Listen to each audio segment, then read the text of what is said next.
Yop les gens, Senzo de la chaîne Les Rebuts du Catch et aujourd'hui on se retrouve avec Dolo. Salut Dolo. Yo tout le monde, ça fait longtemps. Yo Enzo, comment ça va? Ça va très très bien. Aujourd'hui on se retrouve pour l'épisode 3 de Il était une fois et aujourd'hui pour Il était une fois on va parler de Juge Monday 2009, le pay-per-view de 2009, le pay-per-view qui avait eu lieu le 17 mai 2009. On en reviendra après sur le pay-per-view. Juste avant de commencer, je voulais vous parler d'abord des dons. Vous pouvez faire des dons pour soutenir la chaîne. Je vous en parle parce que vous m'écoutez sûrement en format audio sur Spotify, Deezer, SoundCloud et partout, partout, à part sur Apple Music. Peut-être un jour sur Apple Music.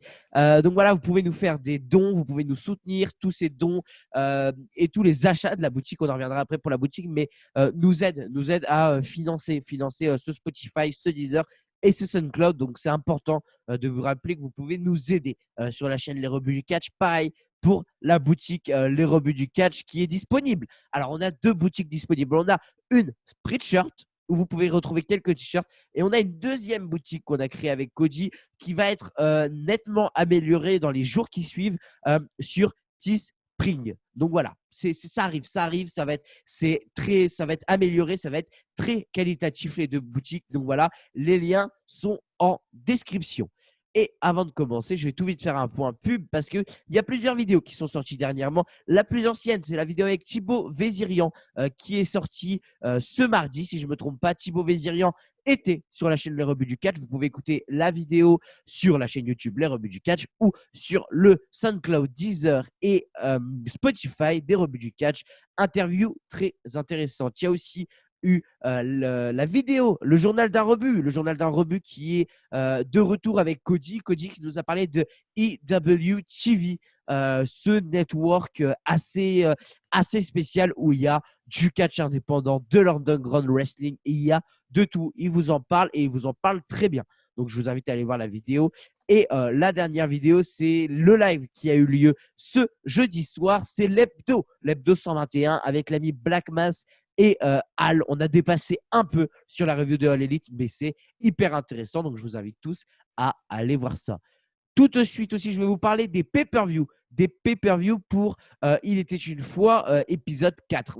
Alors là, on n'a plus de choix. On n'a plus de choix. Avec Dolo, on a décidé de passer à 3 choix. Un triple menace. Triple menace entre 3 styles différents.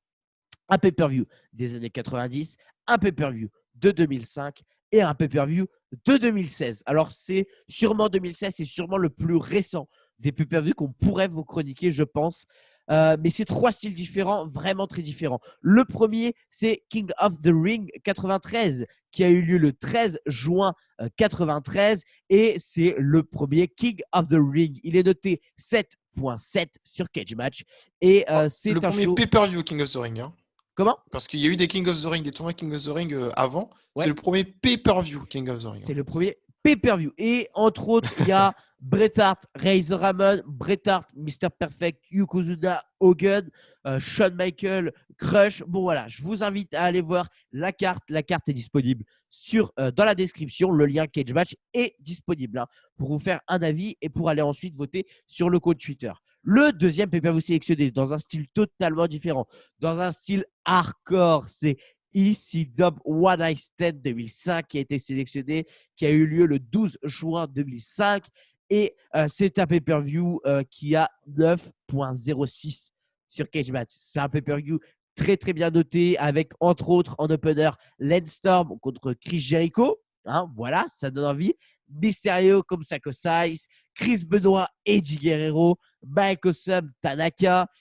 Et en main event, les Dudley Boys contre Sunman et Tommy Dreamer. Donc voilà, je pense que la carte vous donne directement un peu le goût du pay-per-view qui risque d'être très bien. Il y a d'autres matchs. Je vous invite aussi à aller voir la carte. La carte est en description. En tout cas, le lien pour aller sur la carte est en description.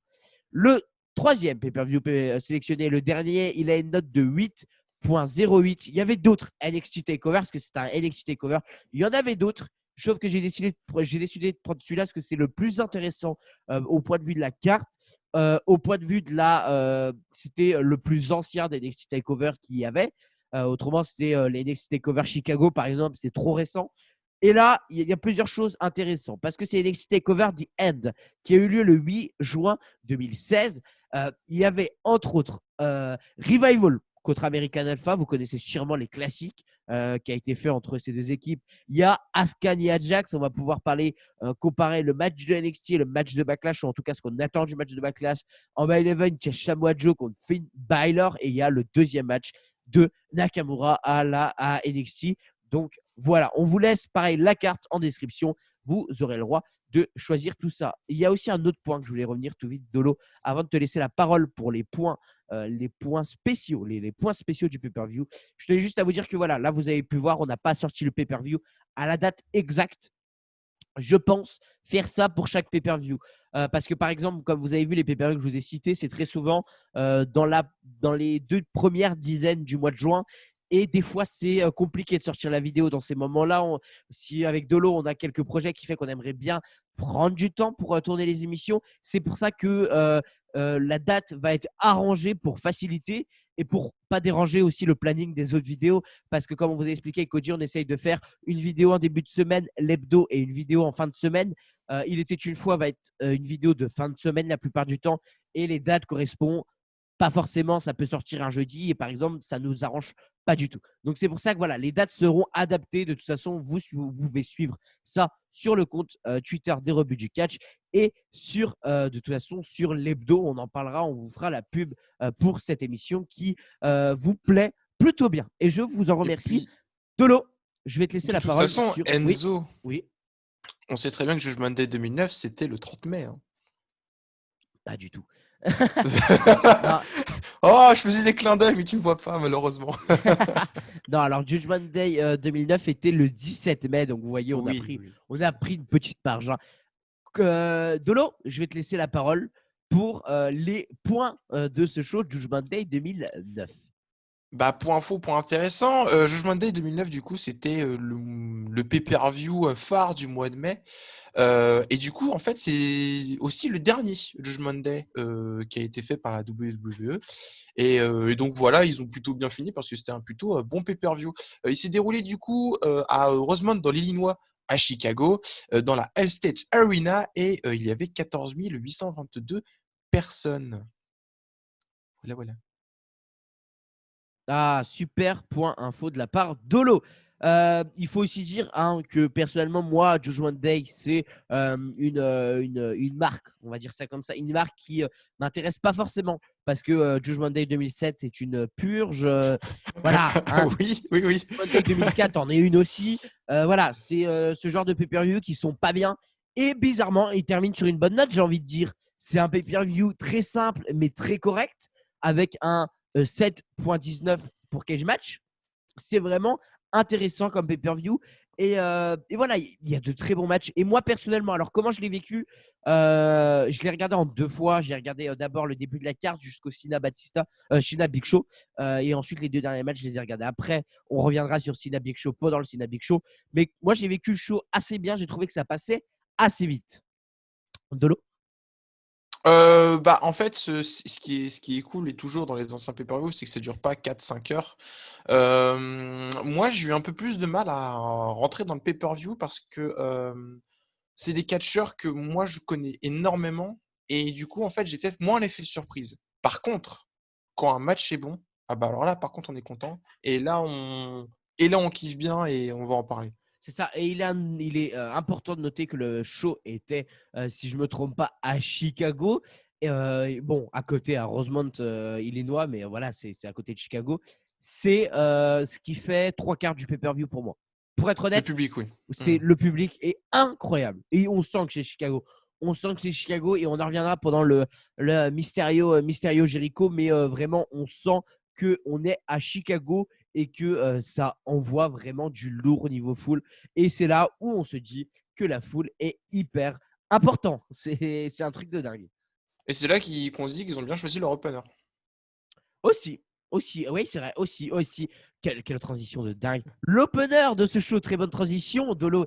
C'est un singles match entre Umaga qui affrontait l'homme de Chicago, CM Punk. Le match a duré 11 minutes 52 et il a eu une note de 3.25 étoiles. et 5,72 pour Cage Match. Donc les étoiles, vous vous en doutez, c'est Mesler, c'est Umaga qui a pris cette victoire sur CM Punk qui actuellement détenait la mallette Money in the Bank. Je vais laisser la parole à Dolo pour commencer. L'histoire, elle est simple du coup, parce qu'en fait, Punk, quelques semaines avant, était proche d'un cash-in sur Edge après un GTS à SmackDown. Et en fait, Umaga a tout simplement attaqué. Il n'y a pas trop de raison dans ce qui est expliqué dans la petite vidéo qui montre en fait pourquoi ils se font face. Et du coup, le match, c'est un bon opener, ça fait le taf. Ce qui est cool, c'est que du coup, en fait, le public est déjà investi en fait, vu que CM Punk est là, tout simplement. Ouais, c'est ça. Et puis Umaga, Umaga, c'était un super catcheur. Malheureusement, qui décéda au mois de décembre de cette même année, suite à une crise cardiaque. Moi, ça m'a fait plaisir de voir Umaga, très franchement. En fait, il est puissant. On se dit qu'il est peut-être un peu lourd sur le ring, mais en même temps, il est très athlétique. Il peut te sortir des super kicks de nulle part. Umaga, c'est vraiment un super catcheur. Et voilà, pourtant, on a un match qui est vraiment cool où en fait, Umaga domine vraiment tout. CM Punk sort des fois la tête de l'eau, mais Umaga domine et gagne à la fin, quoi. Genre, ça va que dans un sens. Et en fait, ce match va permettre de construire petit à petit, très légèrement, le heel turn de CM Punk, en fait, avec une série de défaites, avec plus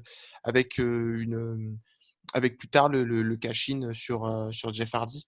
Mais ça, c'est une autre histoire. Mais voilà, c'est très intéressant parce que c'est le début de CM Punk qui va petit à petit en fait avoir sa route pour son cash-in et pour turn heel. C'est ça. Moi, j'ai trouvé le match plutôt correct dans l'idée. Umaga, moi, en fait, j'ai des pensées de Umaga contre Jeff Hardy, par exemple, qui étaient vraiment superbes. Et peut-être que je m'attendais trop à ce match. Alors, c'est con, hein, mais je me suis dit, Umaga, CM Punk, ça peut vraiment être bien. Moi, Umaga, c'est vraiment un catcheur que j'aime bien. Je trouve quand même qu'il est plutôt cool, même si en 2009, il a clairement perdu de sa hype. C'est 2008, sa grosse année. Oui. Mais en 2009, c'est à The Bash, je crois, qu'il affronte Jeff Hardy dans un super match. Un peu un street fight, je crois, ou un False Count Anywhere, où Oui, il est oui, oui. superbe ce match. J'ai un super souvenir de ce match. Et Umaga, voilà, moi j'attendais peut-être un peu plus de ce match, mais c'est vraiment parce que je l'ai entendu. Je l'ai peut-être trouvé un peu long aussi. Je l'ai peut-être trouvé un peu étiré alors qu'il dure que 12 minutes, mais peut-être que 10 minutes auraient été plus favorables pour le match. Bon, voilà, c'est quand même un très bon match. Comme je vous ai dit, Meixler lui a mis 3,25. Et du coup, on a décidé avec Dolo, de donner des notes. Bon, parce que voilà, je tiens juste à dire, c'est nos notes, c'est notre avis personnel et c'est important de le noter. Donc voilà, parce que les notes c'est juste pour vous imaginer. En tout cas, moi, si je donne une note, c'est juste pour vous imager mon propos en vous donnant un peu un ordre Pour avoir d'idée une de comment je le appréciation ferai. en fait. Comment? Pour avoir notre appréciation en fait. C'est ça, Plutôt mieux imagé que ça va appuyer nos mots en fait, quoi. totalement. Et pour ce match, moi, je le mettrais seulement un 3 étoiles et pas un 3 étoiles un quart comme l'ami Mesler, qui est pas trop mon Je mets ami. pareil. 3 étoiles pour toi aussi? Ouais, ouais, c'est un bon match de catch, mais c'est pas transcendant, ça va pas aller plus loin, et puis 3 c'est très bien. C'est ça. Allez, on part sur ça, un petit 3 pour nous deux. Le deuxième match de ce show, c'est un match pour le ECW World Heavyweight Title. C'est Christian, le champion. Oh, il a été champion de quelque chose de ECW. En 2009, c'était moyen en plus. Pauvre Christian. Il affrontait encore plus. Des méchants. Désolé Christian, mais il affrontait Jack Swagger, donc le pauvre. Encore une fois, bon voilà, il affronte Jack Swagger dans un match de 9 minutes 33, donc 10 minutes. Pour moi, il n'y a pas vraiment d'histoire autour de ce match, si je ne me trompe pas de l'eau. C'est la revanche de Backlash 2009, et c'est tout simplement parce que Swagger a perdu, il veut son rematch. C'est ça. Clairement, ce match, je le trouve ok. Je trouve que c'est pareil, un très bon match de catch. Par rapport à la note de Mesler, il lui a seulement mis un 2,5. Moi, j'ai quand même trouvé ça.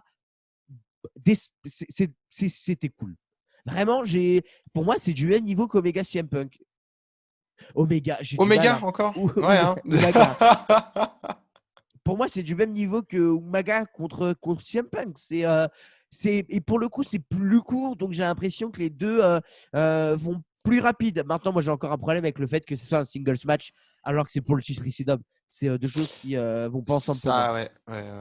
Ah bah, de toute façon, on le voit bien que petit à petit, en 2009, la WWE va tirer sur la PGRA et du coup, C'est ça. plus trop de sang, plus trop d'extrêmes. Swagger était encore plutôt green en 2009. Quand tu vois son entrée, quand tu vois comment il se présente sur le ring, quand tu vois quand c'est, je sais plus si Lilian Garcia ou non, c'est Tommy Chimel qui annonce, je ne sais plus, vraiment je ne sais plus. Bref, l'annonceur va annoncer justement le challenger et le champion. Swagger, il est en mode, oui, je suis là, quoi, mais il fait rien, il n'y a C'est aucun ça. contact avec le public, il n'y a rien du tout. Et voilà. Bon, après, ce qu'il s'agit du match, moi, j'ai jamais été fan d'aucun des deux. Ah ouais, même Christian. Cri- Ah non, non, non, non, non. Moi, je suis ok, d'accord. Il a une bonne année 2011. Voilà. Moi, c'est un J'ai- catcheur que je surkiffe, moi, Christian. Moi, j'ai jamais été hype par ce mec. Je sais pas. Je sais pas. Je sais pas ce que les gens lui trouvent de si spécial. En fait, il a pas un truc spécial qui fait que je peux Bah, bien aimer catcher, tu vois. c'est un des catcheurs sur lequel tu peux facilement t'identifier, quoi. Je pense aussi qu'il y a un peu de ça. Son meilleur ami a pris le spot du grand catcheur, alors que de base, ils étaient en tag team ensemble. Ça reste un catcheur in-ring très correct, Christian, voire Ouais, mais plus que lent. correct. Oh là, fou. Mais c'est un peu. Il manque de. En fait, Malheureusement, je Christian manque un trouve peu de mou, charisme. quoi. Je trouve mou surtout, en fait. Ah ouais? Je Moi, je sais trouve que pas, ça va. je sais pas, je trouve un peu mou. Donc voilà, en fait, du coup, j'ai eu vraiment du mal à rentrer dans le match. Après, ça reste honnête, hein, et voilà. Mais moi, j'ai pas été pris, j'ai Donc, pas été investi dans le combat. Et puis voilà. Et en plus, Christian gagne avec une petite triche, quoi. Donc bof. effectivement. Moi, c'est. Allez, 3 étoiles pour moi. Ce match, comme je l'ai dit, Umaga CM Punk, je le mets au même niveau. Ah bah moi, c'est ouais, 2,25, 2,5, quoi. Ok, ok. C'est bien, mais Ouais, je m'emmerde. c'est ça. Ils catchent bien, les gars, mais moi, sans intérêt pour moi, quoi. Alors là, on va passer à, pour moi, les 3 meilleurs matchs du show. Allez, le main event, on le met avec parce que j'ai trouvé le main event très chouette. Voilà, moi, c'est les 3 meilleurs matchs qui arrivent. C'est les 3 meilleurs matchs du show. Le premier étant John Morrison qui gagne face à Shelton Benjamin en 10 minutes 0,8 dans un 3,25 étoiles pour l'ami Dave Mesler et un 6,3 pour Cage Match. Alors, je vais donner directement mon avis. J'ai trouvé ce match superbe. Je suis direct rentré dedans. Mhm. Clairement, ce que j'ai marqué, c'est moi, ma note pour ce match, c'est un 3,75. Si je devrais noter ce match, c'est un 3,75. Ah oui, Parce que... ok, carrément, Ah ok. oui, oui, moi, j'ai vraiment beaucoup aimé le match. En 10 minutes, faire un match de cette qualité, j'ai trouvé ça excellent. Et j'ai même noté que pour si ce match, non, j'ai noté que Mysterio, Jericho, s'il n'aurait pas eu le public, j'aurais mis 3,75 aussi. Donc, pour moi, Morrison Benjamin, niveau in-ring, c'est vraiment au niveau de Mysterio Jericho. Le seul truc que Mysterio Jericho, c'est la star power et surtout le public qui est derrière. On en reparlera après. Voilà, j'ai trouvé que c'était un match simple, efficace, super bon, un bon 375 pour moi et très bizarre de voir. Moi, j'ai beaucoup de mal avec Shelton Benjamin en heel maintenant. Et là, en 2009, le voir Shelton Benjamin heel, c'est compliqué. J'ai beaucoup de mal. C'était En le plus, il vient Gold avec Charlie Standard. Hayes.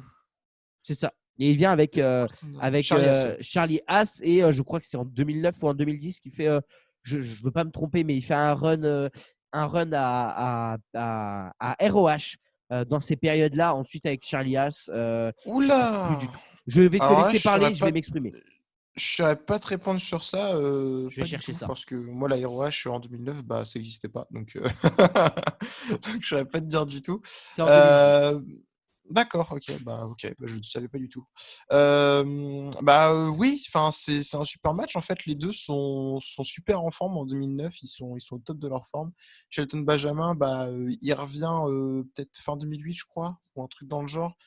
Et il participe au Money in the Bank, il participe dans les gros trucs de la mid-card, on va dire. Et John Morrison, il se sépare de The Miz quelques temps avant. Et puis là, ouais, on a un super match entre les deux. Moi, je mettrais pas une aussi bonne note parce que j'ai trouvé Shelton un peu brouillon quelquefois.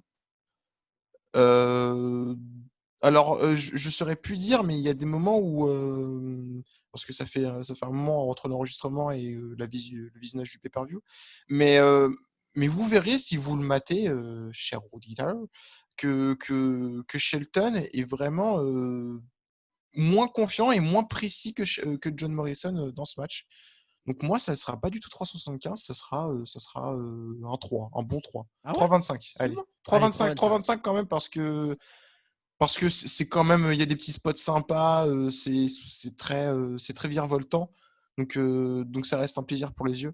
Mais Ouais. après, voilà, c'est pas non plus. Ouais, moi 3,75, ça m'étonne que tu mettes ça. Ah ouais, Après, non, mais t'es oui, moi, quelqu'un moi qui j'ai note, accroché dedans. gentiment. Donc, Ouais, oui, moi je suis un mec qui note très très gentiment. Par contre, le 5, je donc, le mets très durement. Mais autrement, je note très gentiment hum, jusqu'à hum, hum, hum. 4,75. Mm, mm, mm. Donc voilà, non, moi j'ai bien apprécié, mais c'est pas, on peut pas aller plus loin quand c'est pas si long que ça, quand il n'y a pas d'histoire, quand en plus le public était pas si à fond que ça. Non, malheureusement, ouais. Non, et le public était. Ouais, non, pas trop. Bah, en même temps, vu qu'il n'y a pas d'histoire, bon, c'est compliqué. Ouais, c'est compréhensible. Euh, Ouais.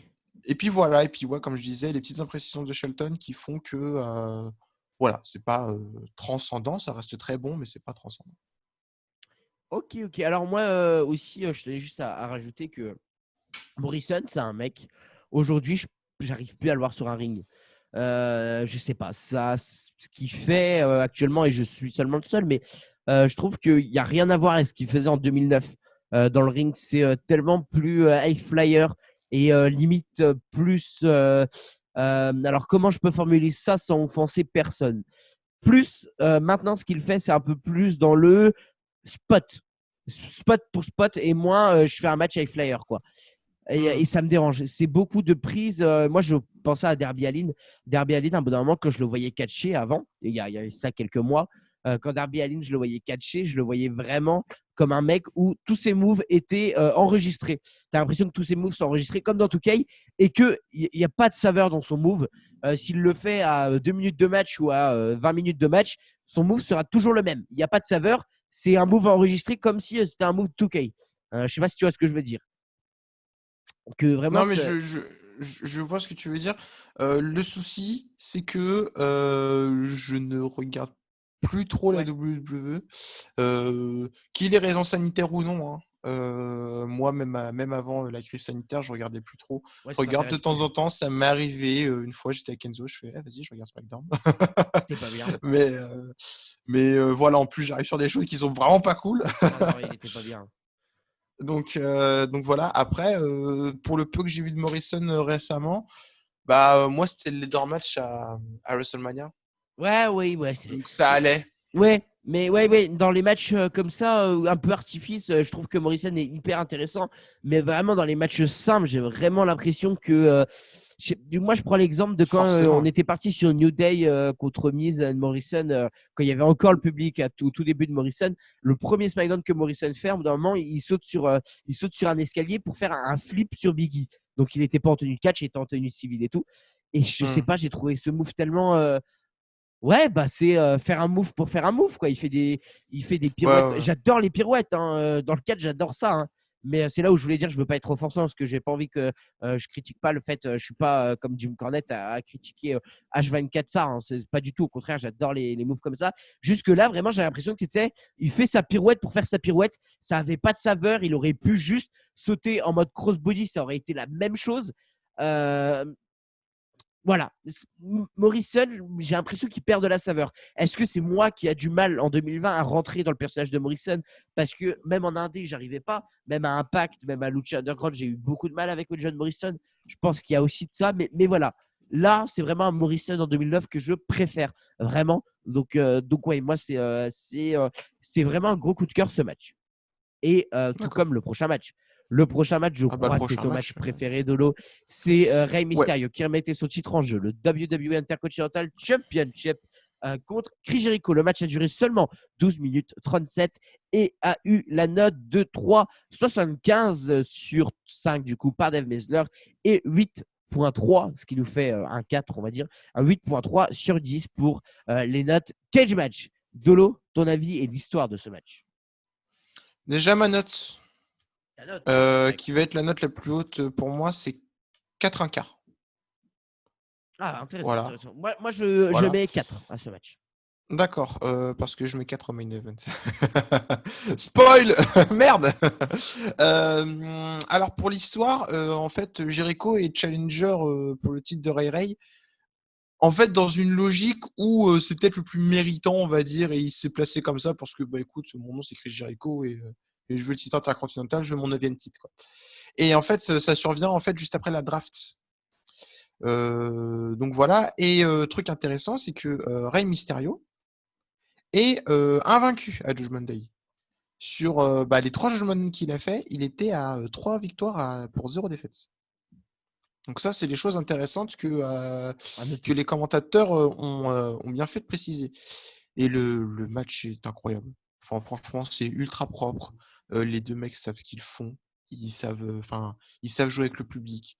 Jericho est super toujours quand il quémande, à l'arbitre, quand il va haranguer la foule. Rey Mysterio est parfait en 2009 parce que le public est derrière eux, c'est le catcheur préféré des gosses avec leur masque et tout lors de son entrée, il y a direct un contact avec le public. Puis bah, quand on arrive vers la fin du match, bah, le public est debout, quoi. Le public est debout parce que, bah, le match est vraiment super super bien construit. Hem, on n'a pas des near fall de partout, c'est juste que, bah, en fait, la construction du match fait qu'on est en mode: «Mais qu'est-ce qui va se passer? Qui va gagner?» quoi, en fait. C'est juste un match ultra bien construit, c'est 2 vétérans qui savent ce qu'ils font et voilà, sans en faire trop non plus, le match était super cool et c'est le meilleur match de la soirée, voilà. Ouais, bah, je te rejoins, sur ce point. C'est, sûrement un des meilleurs matchs de la soirée. C'est, pour moi kiff kiff avec le main event, même si le main event, il y a plus de points négatifs que ce match pour moi. Ce match est très bien, peut-être un peu trop court, peut-être que 15 minutes auraient été préférables, mais voilà, hein, le Intercontinental est bien représenté, c'est très, très bien Ah et bah, oui, là, oui. c'est un match superbe. C'est vraiment très bien. Et la rivalité continuera. La rivalité continuera parce que je crois que c'est Extreme Rules 2009 qui a lieu après, Oui. où Mysterio affrontera Chris Jericho dans un match à stipulation. Mais ce pay-per-view est connu parce que Jericho retire le masque à Mysterio en plein match. Et d'ailleurs, Extrême Rouge 2009, c'est pas l'émission qu'on chronique, mais justement, j'espère qu'on va vous donner envie de regarder Extrême Rouge 2009 parce qu'à la suite de Judgment Day, c'est incroyable.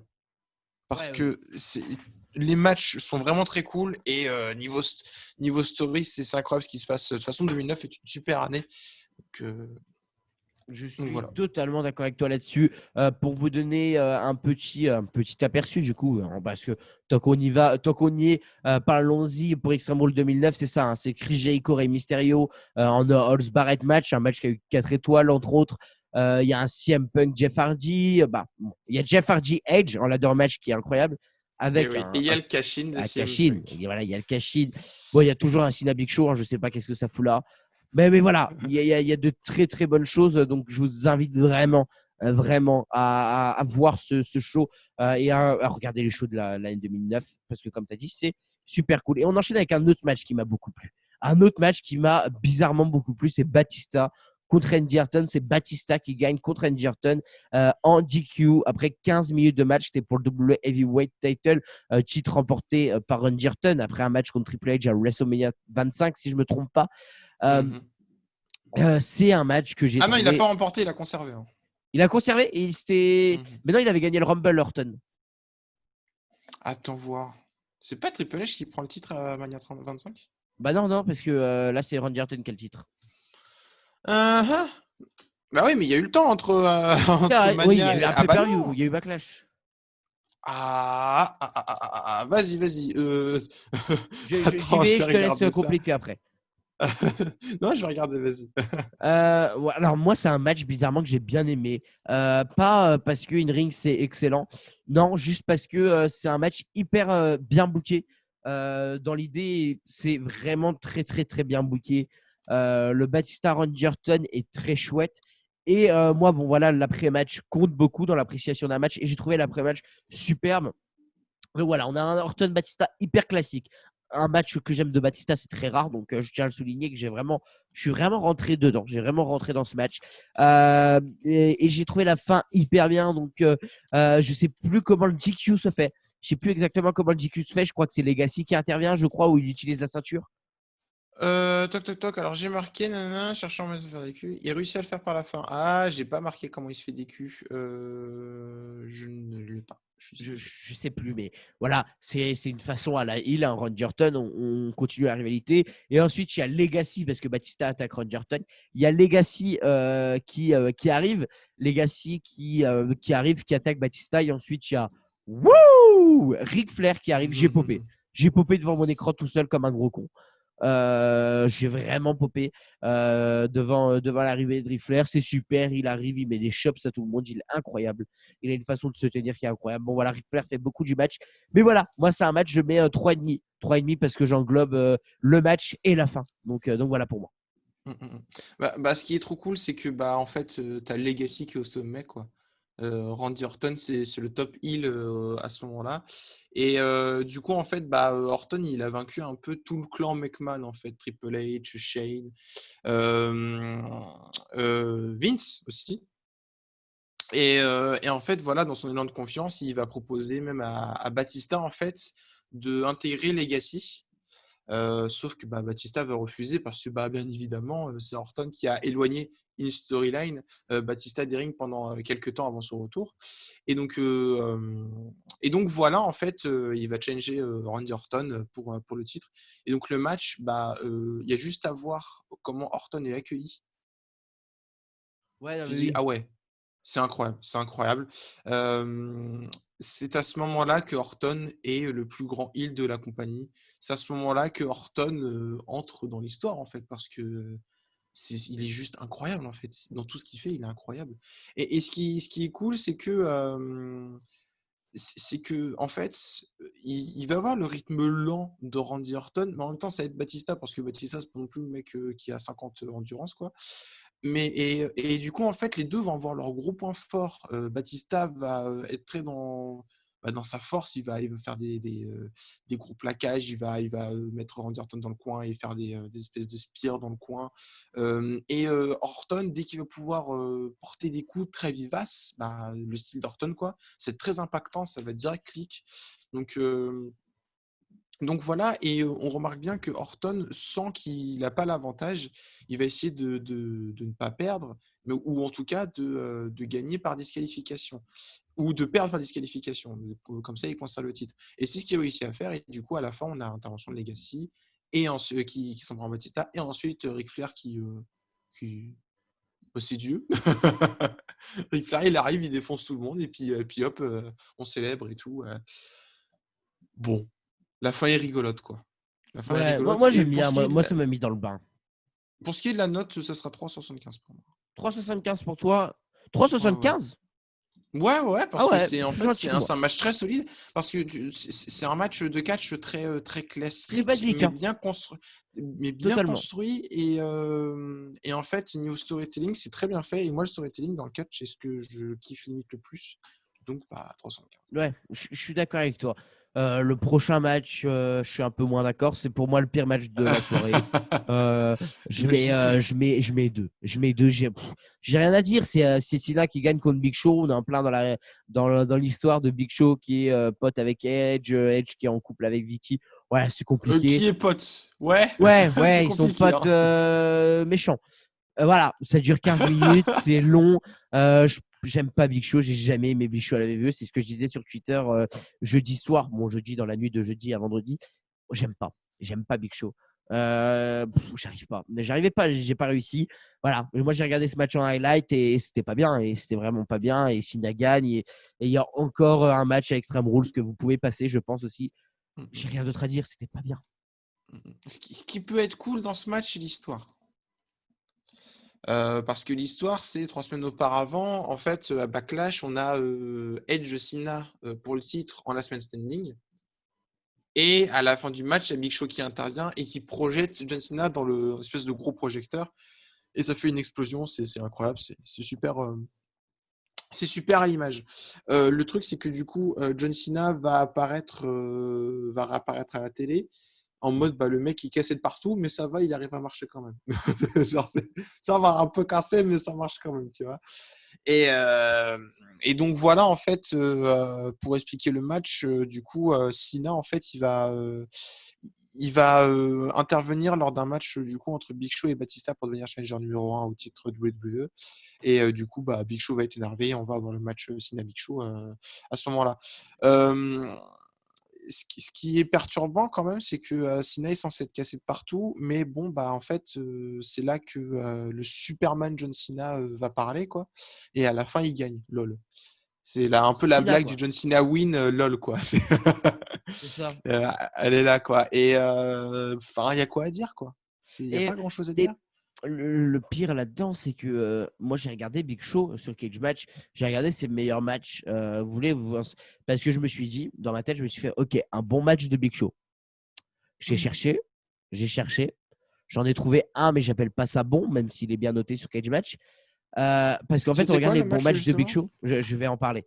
Quand on regarde les bons matchs D'accord. de Big Show, déjà les 3 ou 4 premiers, les 3 ou 4 premiers, c'est des matchs à plusieurs. Bon, déjà, on se dit OK. Bon, ça part, OK, si tu veux. Et le premier match solo de bon de Big Show, c'est un match contre Roman Reigns, qui a eu un 4 étoiles à Chelsea 2014, je crois. Roman Reigns, Ah, Big je me Show souviens plus du tout de ce match. en tables match. Je m'en souviens, j'ai pas trouvé ça ouf. Wow, Il a ok, quand même d'accord. eu 4 étoiles par Mesler.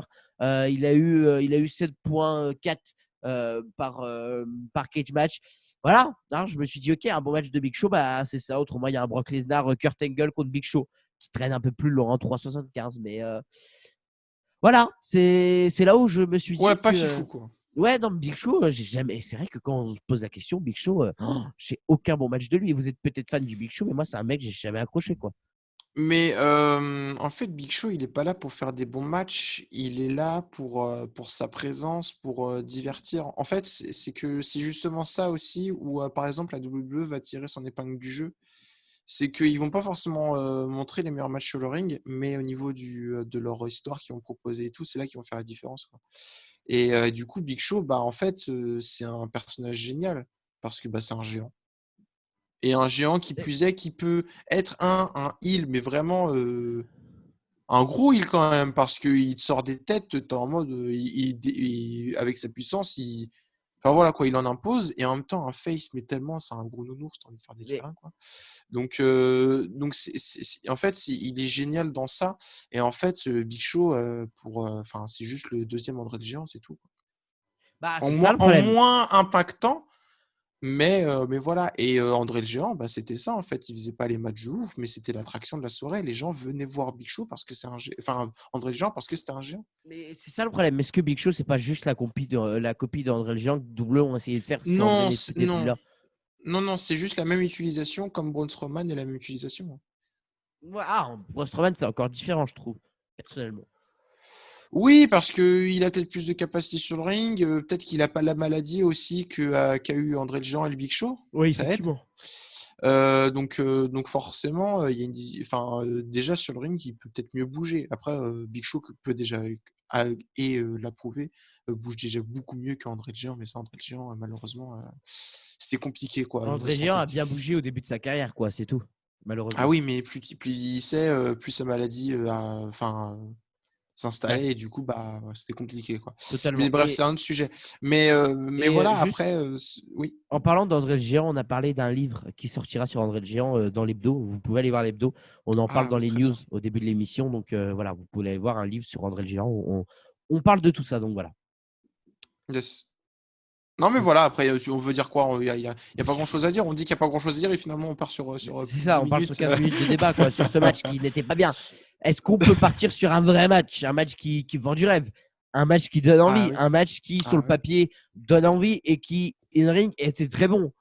Edge défendait son titre contre Jeff Hardy et Edge est reparti champion de ce match contre Jeff Hardy. Le match a duré 19 minutes 53, donc 20 minutes. Il a eu une note de 3,75 par Dave Mesler qui était un peu salé et une note de 7,81 par Cage Match. Moi, c'est un de mes matchs préférés de la soirée, mais je vais d'abord laisser parler Dolo par rapport à l'histoire du match et ce qui se passe pendant le match parce que Dolo, vous en parlera mieux. Bah, en fait, c'est Jeff Hardy contre Edge. C'est ça. Voilà, et tu veux vendre ça comment? C'est Non, c'est mais c'est très c'est c'est très bien ça. vendu. En fait, c'est justement, c'est vendu comme ça aussi par la WWE, c'est Jeff Hardy contre Edge L'histoire les deux mecs de tag team qui se retrouvent en main event, quoi. C'est clairement comment c'était et vendu. et qui ont fait plaisir à une génération de gens, au début des années 2000 qui se retrouvent fin des années 2000 à se fight tous les 2 et la rivalité recommence parce que, déjà en début d'année, ils se faisaient face au Royal Rumble et d'ailleurs, la fin va être un peu «répétée» entre guillemets, hem mais voilà, en fait, toute cette histoire, elle est superbe parce qu'en fait, c'est vraiment les 2 catcheurs qui sont partis, du bas de la WWE pour arriver au sommet, en fait. C'est ça. Et Les moi, mecs sont au main event, quoi. c'est C'est dingue, juste hein. incroyable.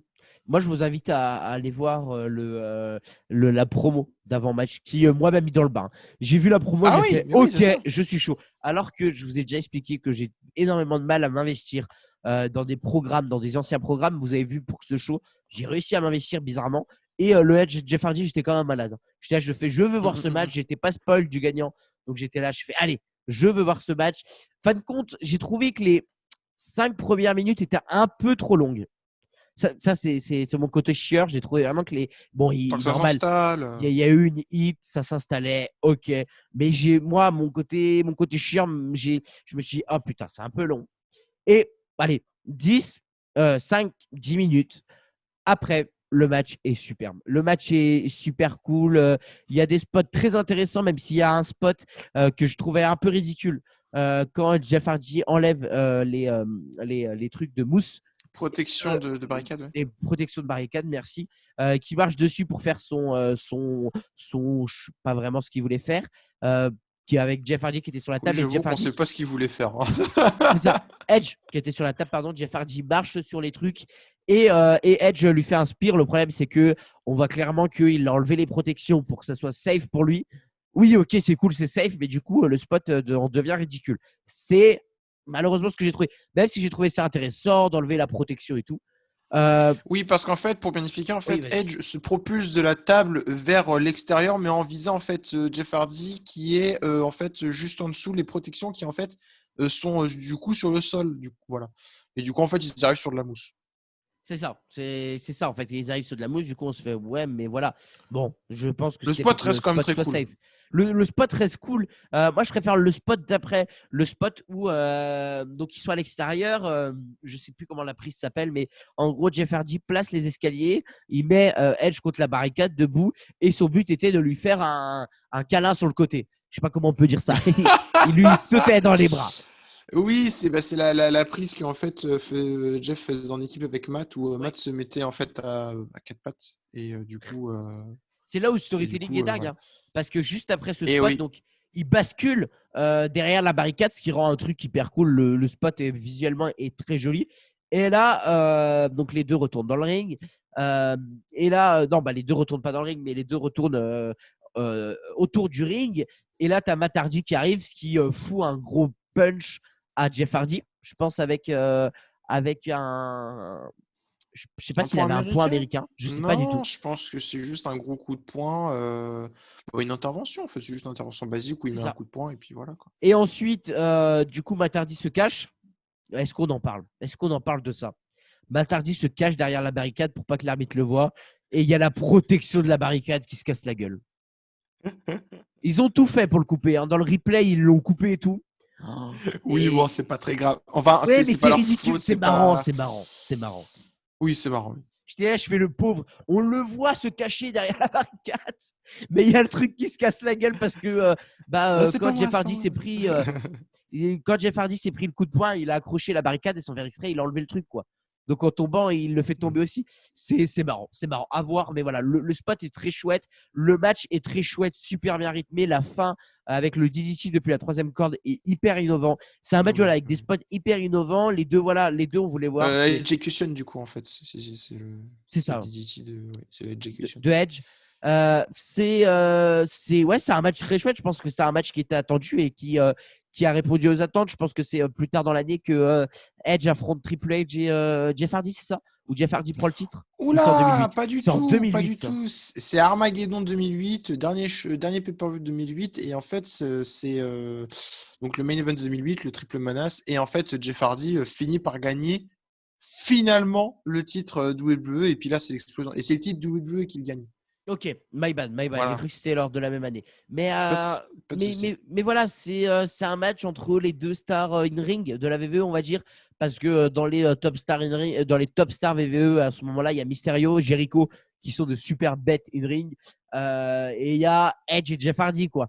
Ouais, c'est le Mm, quatuor mm, vraiment des mm. stars qui bougent bien sur le ring. Et en Euh, plus, ils sont à SmackDown. c'est ça. Les quatre sont à SmackDown. Les 4 sont à SmackDown. Ah oh, putain, et SmackDown en 2009, c'était waouh. Et voilà, on a un match très très bien. Moi, c'est un 4 étoiles sans hésiter. Je trouve Mesler même un peu méchant sur ce match. Seulement un 3 étoiles 75, c'est peu. Mais voilà. Non, bah, je mets 4, donc tu vois, c'est pas si déconnant que ça en fait. Après, il a son appréciation, quoi. Et non, je mets 4 parce qu'en fait, on en veut plus. Ouais, On en totalement. veut plus, on sait que les deux peuvent faire plus, peuvent faire mieux. Et mais ce qui a marqué, c'est la stipule, quoi. Mais là, plus, on l'a après. Et on l'a après, Oh, heureusement. ladder match, Euh, incroyable. Après, ce qui aide quand es un ancien fan et que tu regardes le match, c'est quand tu écoutes le thème d'entrée de Jeff Hardy et que là, t'as No More Words. T'as direct les poils hérissés, hein. Là, c'est direct, c'est en mode, ok, c'est parti. Là, c'est le catch qu'on aime. Et donc, bah aussi, il y a Edge avec son thème d'entrée. Enfin, bref, c'est incroyable. Jeff Hardy est au sommet, Edge est au sommet. Enfin, c'est incroyable. Oui, non, mais voilà, Edge Jeff Hardy, c'était vraiment superbe et ça donne envie de voir après, de voir la suite. Et je me demande même si je vais pas me refaire le Edge contre Jeff Hardy en ladder match pour mon plaisir parce qu'il était vraiment super bien. Il y a des spots, mon gars. Ah ouais, non, mais, mais là, cette rivalité Incroyable. Edge Hardy est Incroyable. super cool en 2009. Oui, ah oui, non, mais oui, oui, oui, bien sûr. Non, mais Jeff Hardy en 2009, c'est juste incroyable jusqu'au moment où il part, quoi. C'est ça. Non, mais c'est vrai que Jeff Hardy en 2009, il casse tout, quoi. 2008-2009, c'est clairement ses années. Et Il y a ouais, juste les deux matchs de Mania 25 et de Backlash 2009 où il est contre Matt où ça va pas, mais sinon, moi j'aime bien. Moi j'aime bien, perso. le match de Mania 25, ça va, mais on s'attendait tellement à mieux. Et puis après, Backlash, vu que les attentes étaient moindres, bah oui, bon, allez, ok. Ok, ça va, quoi. Bon, on a terminé pour ce pay-per-view, Judgment Day 2009. Yes. C'était un très bon pay-per-view dans l'ensemble. Je pense que si. Allez, une note globale. Sur quoi? En étoile ou en... Voilà, là, on part sur la notation cage match. Ah, Sur 10. ouais, c'est un bon set. Moi, allez, un bon 7,5 pour moi. Un bon 7,5. Bon, on a terminé. Merci à toi, Dolo, d'avoir encore été là pour l'épisode 3 de Il était une fois sur Judgment Day 2009. On rappelle, Dolo, qu'on peut aller voter sur Twitter dès maintenant pour savoir entre King of the Ring 93, EC One Night Stand 2005 et NXT TakeOver The End. Quel Est-ce qu'on pay-per-view on peut va un peu chroniquer? mettre nos préférés en avant? Ouais, vas-y, vas-y. Eh ben, mesdames et messieurs, si vous voulez de l'extrême, votez ici. Et voilà, moi je te rejoins. Moi, c'est EC et NXT TakeOver qui Ah m'intéressent oui, oui, il y a, très, il y très a bien. tes covers pour toi, on est d'accord, parce que... C'est ça. C'est ça. Moi, King of the Ring, un peu moins, mais ça peut être l'occasion de découvrir un show. Ça peut être Kings of l'occasion the de Ring découvrir peut le être show. très intéressant. Effectivement. De toute façon, on vous a donné les notes, vous avez tout ce qu'il vous faut en description pour découvrir ces deux shows-là, ces trois shows-là, pour savoir lesquels on va chroniquer. Merci à vous d'avoir suivi cette vidéo. Merci à vous d'être toujours là, que ce soit sur Deezer, Spotify et SoundCloud ou sur YouTube. On vous remercie énormément pour l'évolution que la chaîne prend. Et voilà, on vous promet qu'il était une fois va upgrade encore et encore au fur et à mesure des mois. Hein. Laissez-nous le temps avec Dolo. On va vraiment vous faire un truc très qualitatif à la fin. Voilà. Merci Dolo de ta présence pour encore une fois cette émission sur Judgment Day 2009.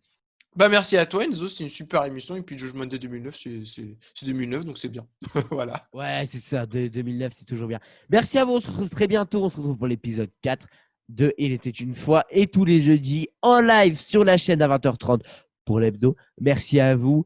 Et comme on dit chez nous, soyez curieux. Allez, bye.